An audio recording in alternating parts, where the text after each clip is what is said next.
आदरणीय दर्शकबिन सान विशेषमा म केशव अर्यालको नमस्कार। दर्शकबिन मुलुकमा यति बेला जेनजी आन्दोलनले उत्पन्न गरेको परिस्थिति र त्यसपछि उत्पन्न परिस्थितिहरूको बारेमा विभिन्न कोणबाट क्रिया प्रतिक्रियाहरू आइरहेका छन्। खास गरी अहिले बनेको जुन सरकार छ यो संविधान सम्मत छ वा छैन, अहिलेको संविधानले जेनजी आन्दोलनको भावना सम्बोधन गर्न सक्छ कि सक्दैन, संविधान संशोधन जरुरी छ कि छैन, वा संसद विघटन जायज छ छैन, यस्ता अनेक खालका कोण प्रतिकोणबाट अहिले कुराकानीहरू उठिरहेका छन्। एक थरीले भनिरहेका छन् यो संविधान अब काम याबी छैन, एक खालले यसको चाहिँ अब औचित्य सिद्धियो, अर्को थरीले भन्छन् यो संविधान अहिले पनि काम याबी छ, यसै अन्तर्गतको अहिलेको सरकार बनेको हो। यी विविध कोणबाट कानुनी कुरा, मानव अधिकारका कुरा, राष्ट्रिय अन्तर्राष्ट्रिय चलखेलका कुरा, संविधान संशोधनका कुरा, चुनाव होला कि नहोला, यी विविध कोणबाट अहिले जिज्ञासाहरू, क्रिया प्रतिक्रियाहरू आइरहेका छन्। यसै विषयको सेरोफेरमा रहेर कुराकानी गर्नको निम्ति आज हामीले अन्तर्राष्ट्रिय कानुनका ज्ञाता, संवैधानिक कानुनका ज्ञाता र मानव अधिकारको क्षेत्रमा समेत निरन्तर सक्रिय रहँदै आउनुभएका मानव अधिकार कर्मी अधिवक्ता रविन्द्र तामाङलाई हाम्रो स्टुडियोमा बोलाएका छौँ। उहाँ पेसाले अधिवक्ता हुनुहुन्छ र संवैधानिक कानुनको ज्ञाता हुनुहुन्छ, अन्तर्राष्ट्रिय कानुनको ज्ञाता हुनुहुन्छ र मानव अधिकार क्षेत्रमा सक्रिय हुनुहुन्छ। यी सबै कुरामा उहाँले ज्ञान राख्ने भएर यी सबै एङ्गलबाट, कोणबाट हामीले घटनालाई चिरफार गर्नेछौँ। र रविन्द्रजी, यहाँलाई स्वागत छ हाम्रो स्टुडियोमा। हस्, थ्याङ्क यू सर। नमस्ते सर। अब कुराकानी सुरु गरौँ। यो जेनजी आन्दोलनलाई नै यहाँले कसरी हेरिरहनु भएको छ? सर्वप्रथम सरले यहाँसम्म बोलाउनु भयो, धेरै धेरै आभारी। जेनजी आन्दोलनलाई हेर्दाखेरि सिधा कुरा भन्दा 23 गतेसम्म यो स्पोन्टेनियस आउटब्रस्ट थियो जेनजी पुस्ताको, युवा पुस्ताको। जेनजी पुस्ताले गरेको आन्दोलन वास्तवमा जेन्युइन थियो। यहाँका विसङ्गति, विकृति, नेपोटिजम, यहाँको डनवाद, धनवाद लगायत इमिडिएट कज चाहिँ हजुरको सोसल मिडियामाथिको ब्यान थियो लगायत यसका मल्टिपल फ्याक्टर्सहरू थिए। त्यो आन्दोलन जायज थियो, जेन्युइन थियो। तर उहाँहरूको आन्दोलनलाई, उहाँहरूको जेन्युइन मागलाई संदिग्ध व्यक्तिहरूले, पक्षहरूले हाइजक गरेको अवस्था हो। भनेपछि 23 गते जुन जेनजीले पवित्र उद्देश्यसहित आन्दोलन गरेका थिए, 24 गते जाँदा त्यसमा घुसपैठ भयो र अन्य तत्त्वहरूले त्यसलाई हाइज्याक गरे भन्ने यहाँको विश्लेषण हो। एक्ज्याक्टली। कसले गरे? देशी विदेशी शक्ति को होला नि त? अब यसमा देशी विदेशी शक्ति को हुन् भन्ने कुरा त समयले देखाउने कुरा भयो। हजुर। उच्च स्तरीय न्यायिक समिति छानबिन आयोग गठन गरिएको पनि आज हामीले अखरमा पढ्यौँ। हजुर। यसमा चाहिँ ती युवाहरूले जेनजी पुस्ताले गरेको आन्दोलनलाई हाइज्याक गरेर देशलाई यो अवस्थामा, शून्यताको अवस्थामा, कार्यपालिका, व्यवस्थापिका, न्यायपालिका लगायत सम्पूर्ण संरचनाहरू ध्वस्त मात्रै पारिएन कि मुलुकलाई एक प्रकारले जिरो लेभलमा, धरातलमा, ग्राउन्ड लेभलमा ल्याइएको अवस्था छ। अब मलाई भन्नुहुन्छ भने यो चाहिँ जेनजी पुस्ताको आन्दोलन एउटा चाहिँ नै ब्याकग्राउन्ड चाहिँ यसको चाहिँ मल्टिपल फ्याक्टर्सहरू अन्तर्राष्ट्रिय रूपमै छिमेकी मुलुकहरूमा भएको, चाहे श्रीलङ्काको घटना भन्नुहोस्, चाहे बङ्गलादेशको भन्नुहोस्, सुरुवात अरब स्प्रिङबाट चाहिँ अपराइजिङबाट सुरु भएको हुँदै लेटेस्ट इन्डोनेसियाको कुरादेखि लिएर भएको अवस्थामा यही मौकामा फिसिङ इन मर्की वाटर भन्छ नि, यो अवस्थामा कुनै संदिग्ध व्यक्तिले प्री प्लान हो भन्छु म त। यो त प्री प्लान देखिन्छ, किनभने एकै प्रकृतिको, एकै खालको, एकै समयमा मुलुकका सम्पूर्ण संरचनाहरू ध्वस्त, न्यायपालिका, प्रहरी, प्रशासन लगायत ध्वस्त पार्नु यो चाहिँ एक दिनको प्लान ओभरनाइट भयो भन्ने चाहिँ मलाई लाग्दैन। कतिपयले यो सबै घटनाक्रमलाई अब यहाँ अन्तर्राष्ट्रिय कानुनको पनि विज्ञ हुनुहुन्छ, खास गरी सङ्घाई सहयोग सङ्गठनमा हाम्रो प्रधानमन्त्री केपी ओली चाहिँ चिनमा भएको सङ्घाई सहयोग सङ्गठनमा सहभागी हुनुभयो। त्यसपछिको 80औँ विजय उत्सवको परेडमा पनि सहभागी हुनुभयो। त्यहाँसम्म जोडेर पनि हेर्छन्, त्यहाँसम्म पुग्छ यो कुरो? जोड्न पर्ने स्थिति उत्पन्न भएको पनि हो। हजुर। अब यहाँले महत्त्वपूर्ण कुरा उठाउनु भयो। यो साङ्घाई कोअपरेसन अर्गनाइजेसन भन्ने एउटा बहुअर्थी सङ्गठन यो चाइनाको लिडरसिपमा बनेको संस्था हो यो। पहिलो कुरो त तत्कालीन प्रधानमन्त्री जुन बेला प्रधानमन्त्री हुनुभएको थियो, प्रधानमन्त्री हुनु अगावै पनि चाहिँ छिमेकी राष्ट्रको चाहिँ एक प्रकारको एउटा विशेष दूत आउनुभएको थियो, संविधानलाई अलिकति पर सार्ने हो कि भनेर। त्यही बेलादेखि दक्षिणतिरबाट खटपट थियो बेला शिवशङ्कर आउनुभएको थियो, विदेश मन्त्री हुनुभएको र त्यो बेला सचिव हुनुहुन्थ्यो। केही नेताहरूलाई त नसार्ने भए, उहाँहरूको केही एजेन्डा थियो चाहिँ त्यो एजेन्डा इन्क्लुड नगरेमा चाहिँ एउटा वार्निङको अवस्था पनि दिएर गएको भन्ने पनि अवस्था हामीले सुनेको हौँ, पत्र पत्रिकामा पढेको हौँ। त्यस पछाडि केपी ओली प्रधानमन्त्री हुनुभए पश्चात चाइनामा चाहिँ जुन पारवान सन्धि गरेर आउनुभयो त्यो घटना, तत्पश्चात यो जुन SCO साङ्घाई कोअपरेसन अर्गनाइजेसन उहाँ सहभागी हुनुभयो। त्यहाँ सहभागी हुनको लागि पनि र त्यहाँको एजेन्डाहरूमा चाहिँ नि बोल्ने के नबोल्ने अथवा के गर्ने नगर्ने भन्नेमा चाहिँ विशेष तयारी हुनुपर्थ्यो होला। यसले अर्थ राखेको छ यसमा। त्यसमा चाहिँ त्योभन्दा पनि अब त्यसमा त्यही अवसरमा चाहिँ नि प्रधानमन्त्रीज्यूले, निवर्तमान प्रधानमन्त्रीज्यूले लिम्पियाधुरा, लिपिलेक, कालापानीको कुराहरू उठान गर्नुभयो। त्यो वास्तवमा उठाउनु जायज पनि थियो। त्यस पछाडि पनि उहाँले त्यो घटना पछाडि SOC साङ्घाई समिट पछाडि पनि एउटा अप्सनल एउटा प्रोग्राम थियो त्यहाँ चाहिँ चाइनाको के भन्छ एउटा military parade, anti Japan military parade थियो। त्यसमा चाहिँ केपी ओलीज्यूले भाग लिनु हुँदैन थियो। त्यो समिटसम्ममा प्रधानमन्त्री मोदी पनि हुनुहुन्थ्यो। त्यो समिटमा त्यो के अरे एउटा anti Japan parade, military parade त्यो अप्सनल थियो। त्यही सवालमा चाहिँ जापानले चाहिँ विभिन्न मुलुकहरूलाई, मित्र राष्ट्रहरूलाई त्यसमा भाग नलिनु भन्ने उहाँहरूको चाहिँ त्यसले चाहिँ अन्डरमाइन गर्छ, उहाँहरूलाई चाहिँ नै उहाँको चाहिँ त्यो सरेन्डरसम्मको कुरा थियो, त्यसमा चाहिँ भाग नलिनु भन्ने कुरा थियो। त्यसमा त्यो चाहिँ मेरो विचार चाहिँ त्यसमा चाहिँ प्रधानमन्त्रीज्यूले त्यसमा भाग लिनु हुँदैन थियो। त्यसको गम्भीर स्थिति, त्यसको प्रकारान्तरले त्यसैको एउटा रूप पनि हो भन्न सकिन्छ। भनेपछि राष्ट्रभित्र त असन्तोष छँदै थियो। त्यो माथि उहाँले अब सामाजिक सञ्जालमा प्रतिबन्ध लगाउनु भयो, त्यो असन्तोष थप चुलियो। अब बाह्य रूपमा पनि उहाँले परिपक्व विदेश नीति अपनाउन सक्नु भएन, जसको परिणामले यो आयो। राष्ट्रिय र अन्तर्राष्ट्रिय दुवै असन्तुष्टि व्यक्त भयो भन्न खोज्नु हो। त अब इमिडिएट कज त सोसल मिडिया प्लेटफर्महरूको ब्यानमाथि त एउटा इमिडिएट कज मात्रै हो। एउटा त्यसले वातावरण बन्दै ल्याएको अवस्था थियो। अब त्यो चाहिँ एउटा मिलिटरी परेडमा भाग लिँदाखेरि यसले चाहिँ एक प्रकारको वेब तरङ्ग, विशेष गरेर western country, European union, USA आदि लगायत मुलुकहरूमा एक प्रकारको मेसेज त जाने नै भयो। अब हुन त त्यो प्रसङ्गलाई अहिले यहाँ तत्काल जोड्नुपर्छ भन्ने होइन। तर यसले के छ भने हाम्रो 1950s को दशकदेखिको चाहिँ एउटा हाम्रो फरेन पोलिसी छ नि, एउटा based on non alignment, neutrality, त्यसले त गम्भीर अर्थ राख्छ नि। अहिले चाहिँ अन्तर्राष्ट्रिय जगतले चाहिँ एउटा क्वेसन चाहिँ गर्ने भयो नि त, हाम्रो चाहिँ फरेन पोलिसी के हो, हाम्रो चाहिँ डिप्लोमेसी के हो, हामीले चाहिँ हाम्रो संविधानमा ग्यारेन्टी गरिएको अथवा UN को चार्टरलाई परिपालना गर्छु भन्ने कुरा, पञ्चशीलको आधारमा चाहिँ परिपालना गर्छु भन्ने कुरा त त्यहाँनिर त एलाइनमेन्ट देखियो नि त। चाइनासँग बढी इन्क्लाइन गरेको हो कि भन्ने छिमेकी राष्ट्रहरूले शङ्का गर्नु स्वाभाविक हो। तर त्यति हुँदै पनि हजुरले यदि मलाई फेरि केपी ओलीज्यूको चाहिँ राष्ट्रियतामाथि यदि क्वेसन गर्नुभएको हो भने त्यो मामला फेरि म उहाँलाई म व्यक्तिगत रूपमा चिन्दिनँ, उहाँसँग लिन दिन केही पनि छैन, मलाई पनि चिन्नुहुन्न। तर राष्ट्रियताको सवालमा भने चाहिँ फेरि राष्ट्रवादी सोच छ भन्ने हो।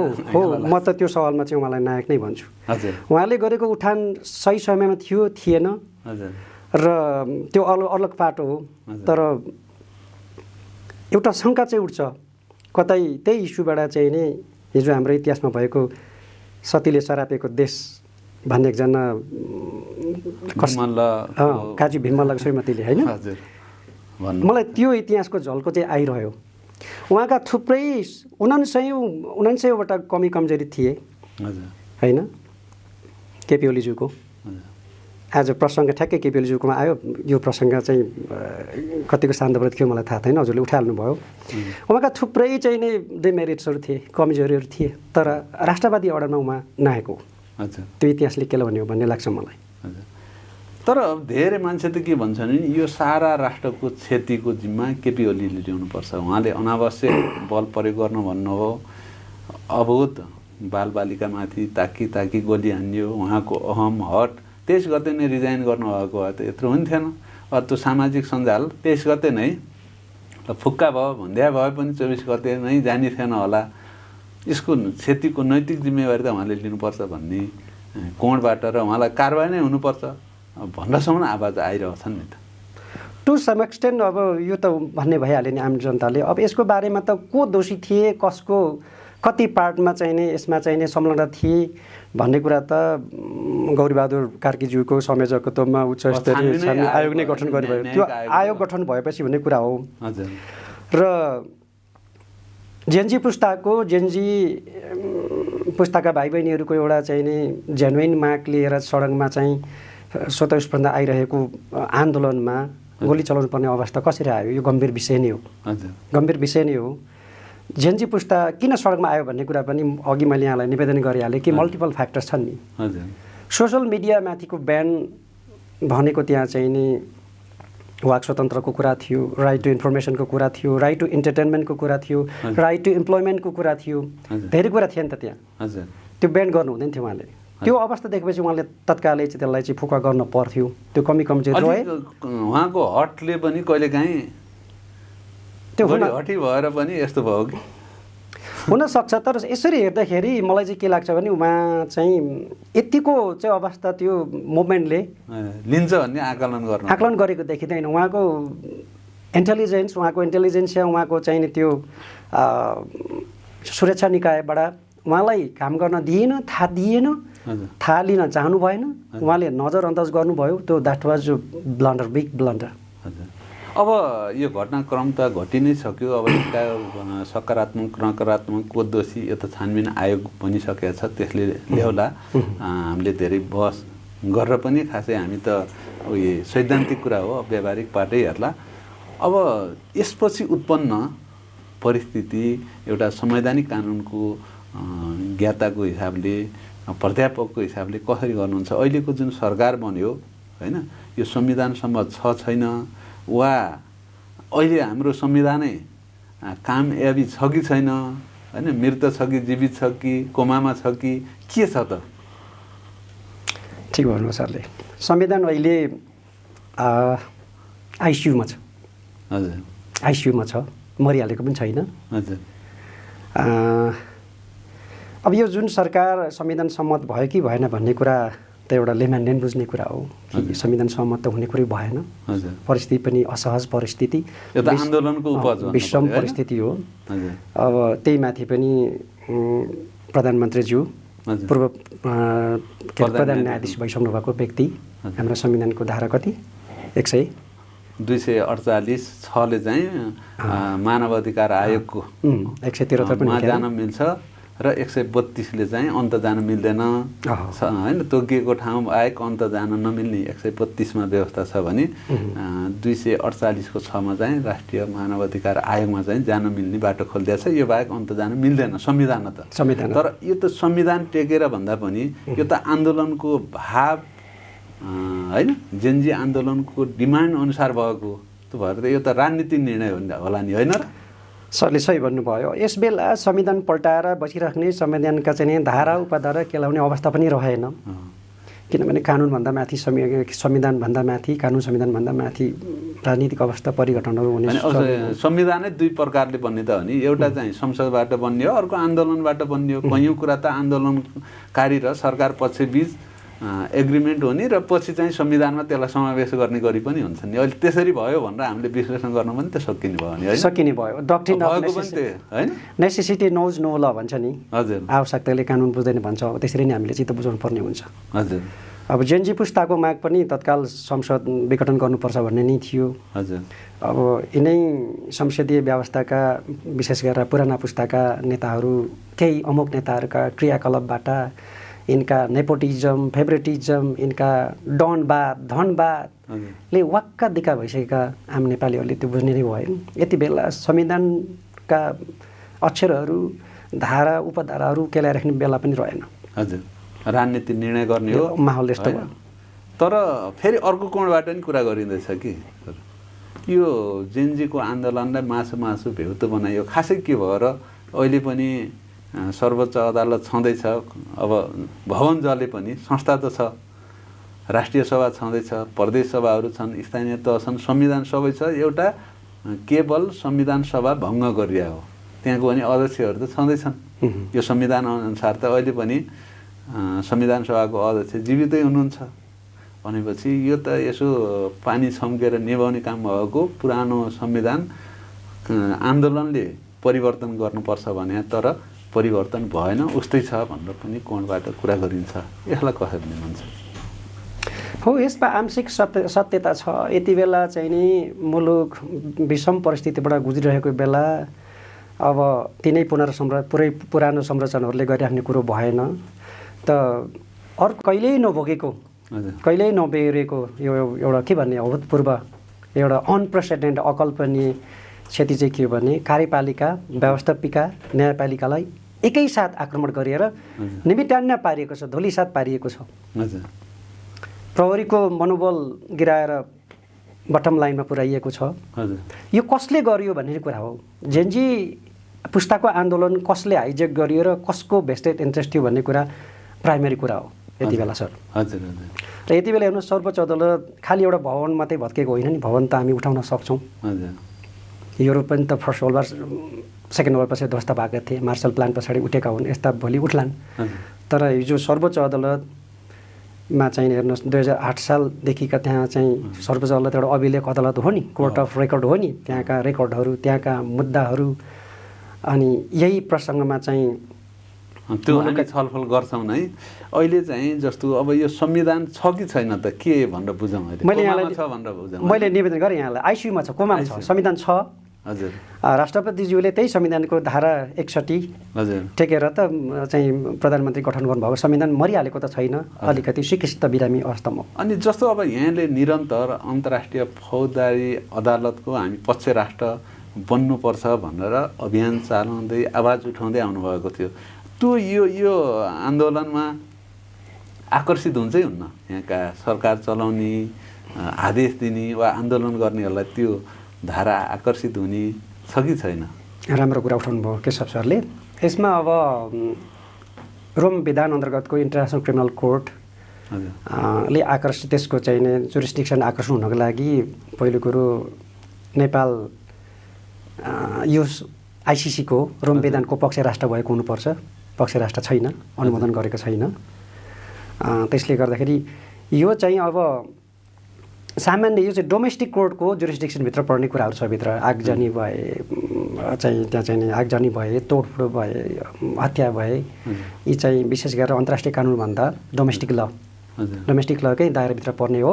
यद्यपि यहाँले कुरा उठाइहाल्नुभयो, इन्टरनेसनल कोर्टको दायराभित्र आइसिसीको दायराभित्र पर्दै पर्दैन म भन्दिनँ। जस्तो लिबियाको केसमा, गद्दाफीको केसमा यदि सरकारले अथवा सरकारी तर्फबाट कसैले पनि यसलाई सिस्टमेटिक तरिकाले प्लान गर्ने ठुलो लेभलमा चाहिँ एउटा चाहिँ सिभिलियन्स प्रति चाहिँ आक्रमण गर्ने योजना पारिएको भए, क्राइम्स अगेन्स्ट ह्युम्यानिटी भन्छ, मुख्य गरेर इन्टरनेसनल क्रिमिनल कोर्टको चाहिँ जुरिस्डिक्सन चाहिँ केमा आकर्षण भन्दा जेनोसाइड भन्छ, आम नरसंहार, जेनोसाइड, क्राइम्स अगेन्स्ट ह्युम्यानिटी र वार क्राइम्स भन्छ। यसमा करिब कतिजना भए 72 कटे मृत्यु हुने, 74 पुगिसके। 74 पुग्यो भने चाहिँ भोलि यसमा कसैको चाहिँ सिस्टमेटिक प्लान थियो भने भोलि चाहिने गद्दाफीलाई होइन, लिबियाको होइन, गद्दाफीलाई चाहिँ नै संयुक्त राष्ट्रसङ्घको चाहिँ सेक्युरिटी काउन्सिल अन्तर्गत रिफर गरेर चाहिँ नै कारबाही गरिएको थियो। यद्यपि नेपाल इन्टरनेसनल क्रिमिनल कोर्टको, रोम विधान अन्तर्गतको इन्टरनेसनल क्रिमिनल कोर्टको सदस्य राष्ट्र नभए पनि, पक्ष राष्ट्र नभए पनि भोलि यस्तो पाइएमा हामी छानबिन उच्च स्तरीय छानबिन आयोगको हामी नतिजा रिपोर्ट त हामी पर्खिने नै छौँ। भएछ भने नेपाल चाहिँ मेम्बर राष्ट्र नहुँदा पनि, अनुमोदन नगरे पनि युएनको मेम्बर राष्ट्र भएको हुनाले सेक्युरिटी काउन्सिललाई रिफर गर्न सक्छ। अब संविधानकै कुरा गर्दाखेरि संविधान बनाएको 10 वर्ष भयो 2072 बनेको संविधान अहिले हामी 82 मा छौँ यो संविधानले देशको आवश्यकता जनताका भावना समेट्न सक्यो सकेन यसमा अब एक थरीले भन्नुहुन्छ यो ठिक छ अर्को थरीले संशोधन गर्नुपर्छ भनिरहनु भएको छ यो 10 वर्षको अभ्यास गर्दाखेरि यो संविधानले कति जनभावना समेट्न सक्यो मुलुकका समस्या समाधान गर्न सक्यो भन्ने यहाँलाई लाग्छ यसको समीक्षा कसरी गर्नुहुन्छ बहुत राम्रो प्रश्न उठाउनु भयो केशव सरले मलाई लाग्छ 10 वर्षको अवधिमा त संविधानले कति बाटो लियो लिएन भन्ने कुरा मूल्याङ्कन गर्न त्यो प्रिम्याच्योर हुन्छ तर यो संविधानको अक्षरशः यसको मर्म हेर्ने हो भने यसले सबै किसिमका चाहिँ नै विल र एस्पिरेसनहरूलाई समावेश गरेको थियो नि त इम्प्लिमेन्टेसन हुन कतिपय बाँकी थिए यसमा चाहिँ नै यो संविधान त बहुत मेहनत सायद सम्पूर्ण पक्षहरूलाई चाहिँ नै सँगै राखिएर सबैको भावना प्रस्फुटनलाई चाहिँ समावेश गरेर राखेको संविधान यो संविधान अहिलेसम्मको संविधानमा उत्कृष्ट संविधान त हो नि त यसले चाहिँ नै एउटा सुदृढ एउटा भनौँ न गणतन्त्रकै कुरा गरिएको छ धर्मनिरपेक्षताको कुरा गरिएको छ होला संहिताको सवालमा संहिता भनेको चाहिँ मन्त्रीहरू उत्पादन गर्ने कारखाना भयो भन्ने कुरा छ त्यो व्यवस्थापन अर्को पार्ट हो तर यो संविधानले पूर्णत रूपमा कार्यान्वयन नै नभइकन यो ठिक थिएन भन्नु यो त्यति जस्टिफिएबल कुरा होइन जसो अहिले अब आन्दोलनकारीको पक्षबाट पनि आम जनता बौद्धिक मान्छेले के भन्नुहुन्छ भने राजनीति स्थिरता दिन सकेन राजनीति स्थिरता दिनको निम्ति प्रत्यक्ष निर्वाचित कार्यकारी प्रमुख बनाउन् जसले आफ्नो सरकार बनाओस् ताकि 5 वर्ष जाओस् र संसद चाहिँ पूर्ण समानुपातिक होस् उसले नीति नियम मात्रै बनाओस् अर्को भ्रष्टाचार अन्त्यको निम्ति अहिले जुन अख्तियार छ त्यो चाहिँ सरकारले नै नियुक्ति गर्ने हुँदा सरकारप्रति बढी अब लोयल भयो त्यो भएर अधिकार सम्पन्न जनलोकपाल बनाऊ र अन्य सुशासनका कुराहरू र स्थिरताका कुरा दिन सकेन त्यसैले यसमा संशोधन गर्नुपर्छ भन्ने कोणबाट पनि कुराहरू उठिरहेका छन् यसलाई कसरी हेर्नुहुन्छ स्थिरता दिन नसके त हो नि त योभन्दा अगाडि जति पनि सरकार बने संविधान अन्तर्गतै बने तर आलो पालो हैन 6 महिना यस्तो भयो नि मैले बुझेँ यहाँको कुरा पहिलो कुरो संविधान त एउटा कागज न हो एउटा कागज न हो कागजमा लेखिएको अक्षर न हो त्यो त अमूर्त हुन्छ जबसम्म यसको क्रियान्वयन कार्यान्वयन इम्प्लिमेन्टेसन गरिन्न अब संविधानलाई के दोष संविधानका खेलाडीहरू यसलाई चाहिँ नै यहाँका राजनीतिक खेलाडीहरू यसको कार्यान्वयन गर्ने खेलाडीहरू केही अमुक पार्टीका केही अमुक पात्रहरूको मेन्टालिटी पुरानै छ संविधान नयाँ बनाएर के गर्ने संविधानमा त खोजेको जनचाहनाहरू अलमोस्ट भावनाहरू चाहिँ यसले चाहिँ समावेश गरेको देखिन्छ राम्ररी अध्ययन गर्ने हो भने अब यद्यपि सबै कर्नरबाट उठेको कुरा चाहिँ के हो भन्दा प्रत्यक्ष कार्यकारी प्रधानमन्त्री या कार्यकारी राष्ट्रपतिको कुरा उठिरहेको छ त्यसको बारेमा चाहिँ सोच्ने बेला भएको छ हामीले यो वेस्टमिनिस्टरल टाइपको पार्लियामेन्ट्री सिस्टम पनि हामीले धेरै नै अभ्यास गऱ्यौँ यसले पनि घुमिफिरी तिनै व्यक्तिहरू तिनै बाहरू तिनै ओलीबा तिनै देउबा लगायत अन्य पात्रहरू आइराख्ने र प्रवृत्ति हैन एटिट्युड अथवा तिनका सोच विचार ती पुरानै शैली भएकोले सय रूपमा आम मानिसको मानसपटलमा त्यो आउनु स्वाभाविक हो र म पनि व्यक्तिगत रूपमा एउटा संवैधानिक कानुनको विद्यार्थीको नाताले अब चाहिँ कार्यकारी प्रमुख नै राष्ट्र प्रमुख नै हुनुपर्छ या त सरकार प्रमुख नै हुनुपर्छ भन्ने पक्षमै म पुगिरहेको छु हुन त यसको बारेमा पनि सतहमा धेरै कुरा आएका छन् विदेशी शक्तिहरूले चाहिँ चलाउँछन् खेलबाट भए के गर्ने भन्ने कुरा छ ती तपसिलका कुरा हुन् ती हाइपोथेटिकल कुरा हुन् कुनै पनि मानिसको मेन्टालिटी नै खराब भयो भने त उसलाई केही पनि रोक्न सक्दैन र संविधान संशोधन गर्दाखेरि यो विषयमा चाहिँ सोच्ने बेला आएको छ तर यो सरकारले संविधान संशोधन गर्नेतिर लाग्ने होइन यसले त अब चुनावै गर्न चुनाव उसको फर्स्ट प्रायोरिटी भनेको चुनाव गराउने हो स्टिपुलेटेड टाइममा चुनाव गरेर सत्ता हस्तान्तरण गर्ने हो उहाँलाई धेरै लामो समय बस्ने चाहिँ म्यान्डेट पनि छैन यो बाहनामा त्यो बाहनामा अहिलेको मन्त्री परिषदले सुशीला कार्कीज्यूले यसलाई चाहिँ एलोङ्गेट गर्ने काम कति पनि छैन त्यो सक्दैन अब अलिकति फरक प्रसङ्गतर्फ लागौँ यहाँ चाहिँ अहिले पनि कानुनी पेसामा अभ्यासरत हुनुहुन्छ दैनिक अदालतमा गएर बहस पैरवी गरिरहनु भएको छ यति बेला सर्वोच्च अदालत जलिसकेका छ त्यहाँका सबै दस्तावेजहरू जले अवस्था छ के छ? फेरि सेवा सुरु भयो? सेवा सुरु बन्दी प्रत्यक्षीकरणको मुद्दा चाहिँ पाल टाँगेर भएको छ। अस्ति म गएको पनि थिएँ। प्रधान न्यायाधीश, सम्माननीय प्रधान न्यायाधीशज्यूले यसमा उहाँको इनिसिएटिभमा यो काम भइराखेको छ। तर पनि नर्मल अवस्थामा आउनलाई अझै कति समय लाग्ने हो। ती मिसिलहरू, ती फाइलहरू, मुद्दाका फाइलहरू, विभिन्न महत्त्वपूर्ण केसहरू लेखेर सामान्य मुद्दाका ती मिसिलहरू, फाइलहरू अग्नि दहनमा परेका छन्। आज चाहिँ नाजुक अवस्थामा छ र एक प्रकारले सुरुवात भएको भनौँ न। अब सामान्य अन्य मुद्दाहरूमा भएको छैन। यो अदालत कसले जलायो होला? यहाँहरूको बिचमा केही चर्चा, अनुमान, थाहा त्यस्तो हुनसक्छ? किन जलायो होला नि? अब यो चिया, कफी, चिया चौतारीमा गफिने एउटा कुरा हो। त्यहाँ कुराहरू आउँछन्। यो एउटा चाहिँ नि बडो विचित्रको पाटो यही त छ त, कसले जलाइयो? एकै अघि मैले यहाँलाई निवेदन गरेँ, मुलुकभर एकै समयमा एकै तरिकाले उही प्रकृतिको एट्याक उही समयमा कसरी गरियो? मैले अघि बिचमा अलिकति मैले कुरा पुरा राख्न पाइनँ। जेनजी पुस्ताको आन्दोलन स्वतस्फूर्त स्पोन्टेनियस हो भने त्यस पछाडिको घटना स्पोन्टेनियस जस्तो देखिए पनि प्रिप्लान हो। यो प्रिप्लान हो। एउटा त्यसले चाहिँ एउटा फर्टाइल इन्भाइरोमेन्ट मात्रै बनाइयो।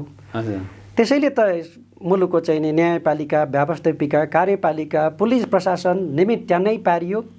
अब सबैभन्दा खतरा चाहिँ सर्वोच्च अदालत लगायत विभिन्न अदालतमा चाहिँ नि मुख्य चाहिँ नि मुद्दाहरूका मिसिलहरू छानी फलाना मिसिलको चाहिँ नि फलाना मुद्दाको मिसिल कहाँ छ, जी कति नम्बरमा छ, 5 नम्बर छ कि 7 नम्बर छ, थाहा भएको व्यक्तिहरूले छुटेको देखिन्छ, छुटेर चाहिँ जलाएको देखिन्छ। चिनेर फलानु व्यक्तिको भनेर उनीहरूले थाहा पाएर झिकाएर जलाएछन्। यहाँहरूले अखबारमा पढ्नुभयो होला त। इसाराज तामाङको मुद्दाको मिसिल कहाँ छ, झिक। बालकृष्ण खाँडज्यूको मुद्दाको फाइल मिसिल कहाँ छ, दुर्गा प्रसाईजीको मुद्दाको मिसिल फाइल कहाँ छ, झिक्नुहोस्। रवि लामिछानेको मुद्दाको मिसिल कहाँ छ, कति नम्बरमा छ, उहाँहरूलाई थाहा भएको देखिन्छ। यो यसमा चाहिँ यो अखबारमा आएको कुरा हो, टेलिभिजनमा चाहिँ आइसकेको कुरा हो।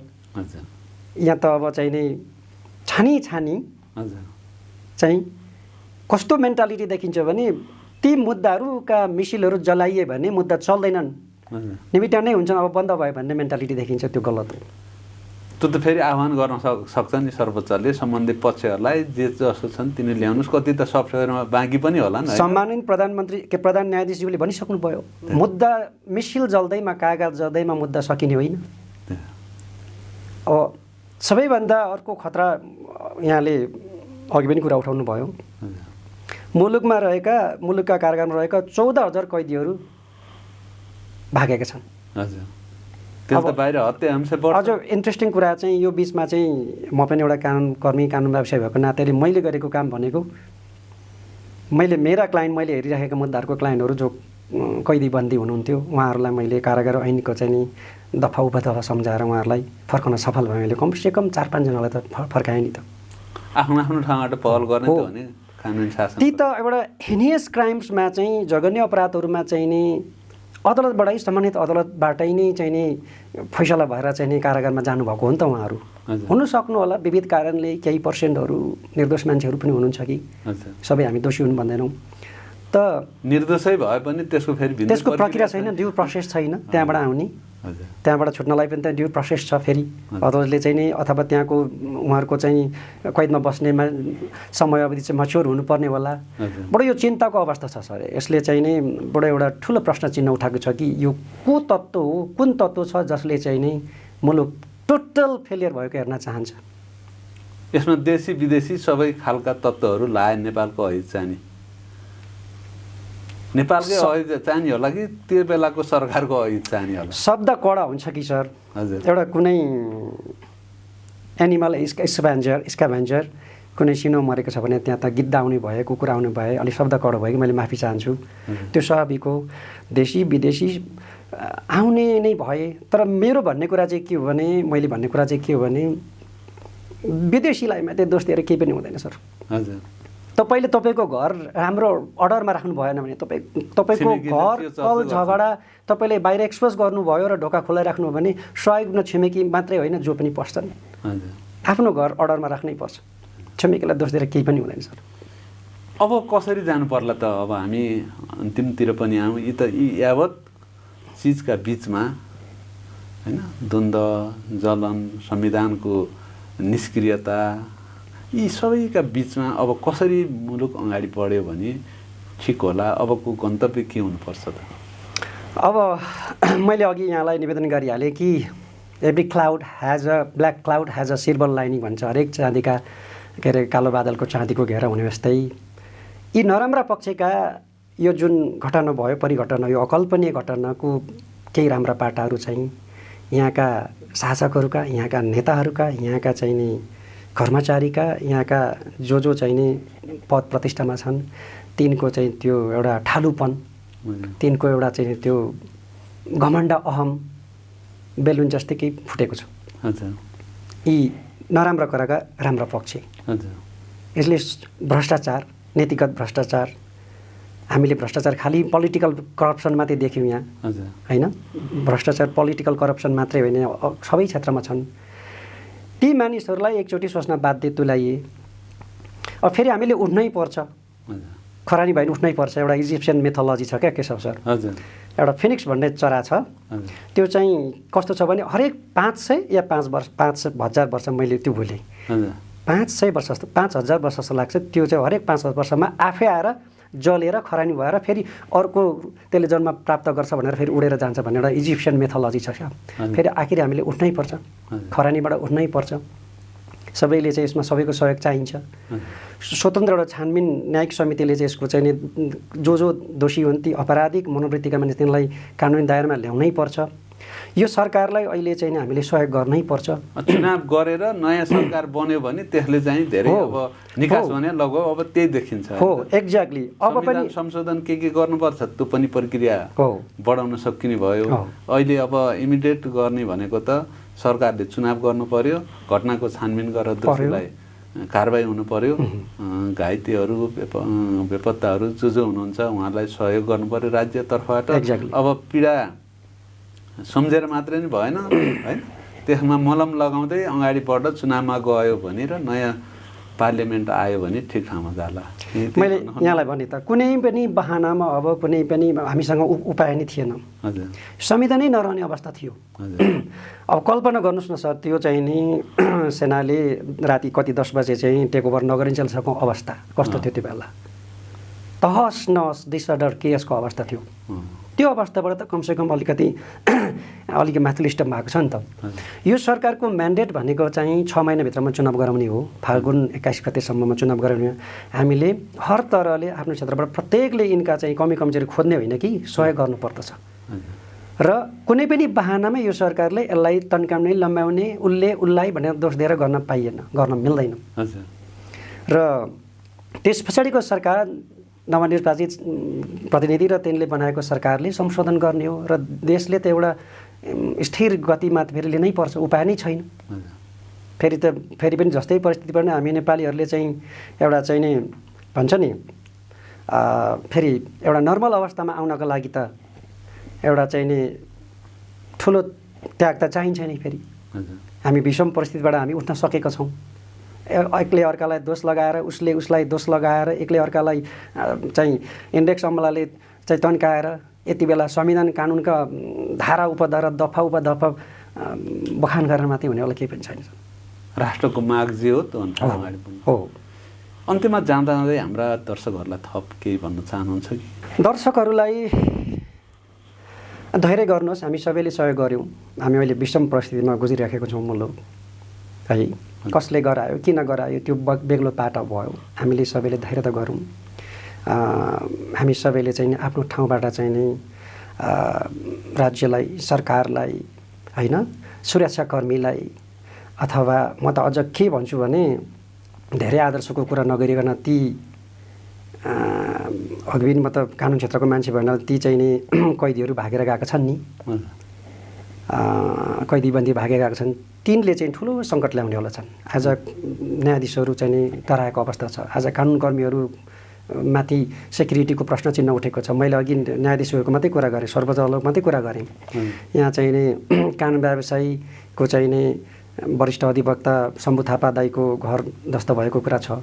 हाम्रो नेउपाने बालकृष्ण नेउपाने वरिष्ठ अधिवक्ताज्यूको पनि घर ध्वस्त भएको अवस्था छ। आज चाहिँ तहस नहस अवस्थामा चाहिँ हामी आफै होइन आफ्नो लेभलबाट के गर्न सकिन्छ, ती भागी गएका कैदी जो बहिनी छन् तिनलाई पनि हामीले चाहिँ नि उहाँहरूलाई चाहिँ नि कति समयसम्म बस्नुपर्ने हो, कारागारमै फर्कनको लागि सहयोग गर्नुपर्ने सबैको दायित्व छ। हामीले चाहिँ यसलाई चाहिँ नि विभिन्न चाहिँ कसैलाई गाली गरेर भड्कामा लागेर बिना विदेशी स्वदेशी देशी विदेशी तत्त्व सबैले उचाल्न सक्नेछन्। हामीले आफ्नो धर्म सबैले आफ्नो ठाउँबाट निभाउनै पर्नेछ। म त्यो भन्न चाहन्छु। राष्ट्रलाई माथि राखेर हजुर अगाडि बढ्नु पर्यो। Exactly sir.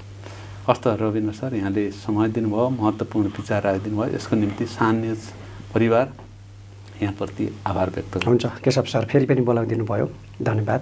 2 शब्द राख्न दिनुभयो यहाँको सान न्युज प्लेटफर्म मार्फत। हस्, धन्यवाद। आदरणीय दर्शकबिन, आजको कार्यक्रमबाट म कार्यक्रम प्रस्तुता केशव आर्यलाई पनि बिदा दिनुहोस्। नमस्कार।